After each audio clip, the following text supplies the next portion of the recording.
Pengakuan Agus Raharjo soal Jokowi intervensi kasus IKTP, dibenarkan eks-kolega, dibantah Istana. Pengakuan mantan Ketua Komisi Pemberantasan Korupsi, KPK, Agus Raharjo, yang menyebut Presiden Joko Widodo, Jokowi, pernah mencoba melakukan intervensi proses hukum kasus korupsi IKTP menuai polemik. Mantan kolega Agus Raharjo di KPK membenarkan cerita Ketua KPK periode 2015 hingga 2019 tersebut. Sementara, pihak Istana membantah pengakuan Agus Raharjo. Dihimpun tribunnews.com, Jumat, 1 Desember 2023, berikut ulasan mengenai polemik pernyataan Agus Raharjo. Agus mengaku Jokowi minta kasus IKTP dihentikan. Dalam wawancara di sebuah TV swasta, Agus Raharjo mengaku pernah dipanggil oleh Presiden Jokowi ke Istana. Saat itu, Agus hanya dipanggil seorang diri, sementara Presiden Jokowi hanya ditemani Menteri Sekretaris Negara, Pratikno. Saya terus terang pada waktu kasus IKTP, saya dipanggil sendirian oleh Presiden.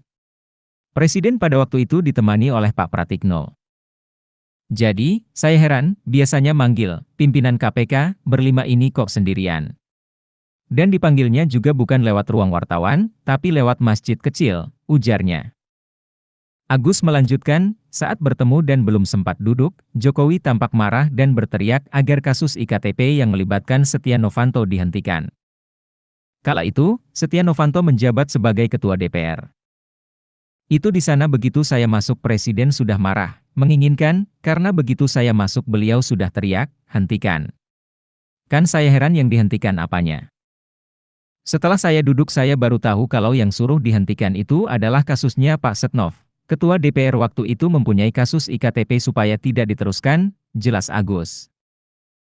Dibenarkan Alexander Marwata dan Saud Situmorang. Pengakuan Agus Raharjo soal upaya intervensi dari Presiden itu dibenarkan dua kolega Agus semasa di KPK yakni Alexander Marwata dan Saud Situmorang. Alexander Marwata yang saat ini masih duduk sebagai pimpinan KPK membenarkan cerita yang disampaikan Agus. Ya Pak Agus pernah bercerita kejadian itu ke pimpinan, kata Alex, sapaan Alexander, saat dikonfirmasi, Jumat, 1 Desember 2023. Senada dengan Agus, Alex mengatakan meski ada upaya intervensi, kasus hukum terhadap Setia Novanto tetap terus berlanjut. Istana beri bantahan. Sementara itu, pihak Istana membantah pengakuan Agus Raharjo. Koordinator Staf Khusus Presiden, Ari Dwipayana, mengklaim pihaknya tidak menemukan adanya agenda kegiatan pertemuan antara Presiden dengan Agus Raharjo sebagaimana yang disampaikan. Setelah dicek, pertemuan yang diperbincangkan tersebut tidak ada dalam agenda Presiden, kata Ari saat dihubungi, Jumat, 1 Desember 2023. Ari menyatakan proses hukum terhadap Setia Novanto pada akhirnya tetap diproses. Bahkan, Presiden menyatakan agar Setia Novanto mengikuti proses hukum. Download Tribun X sekarang, menghadirkan lokal menjadi Indonesia.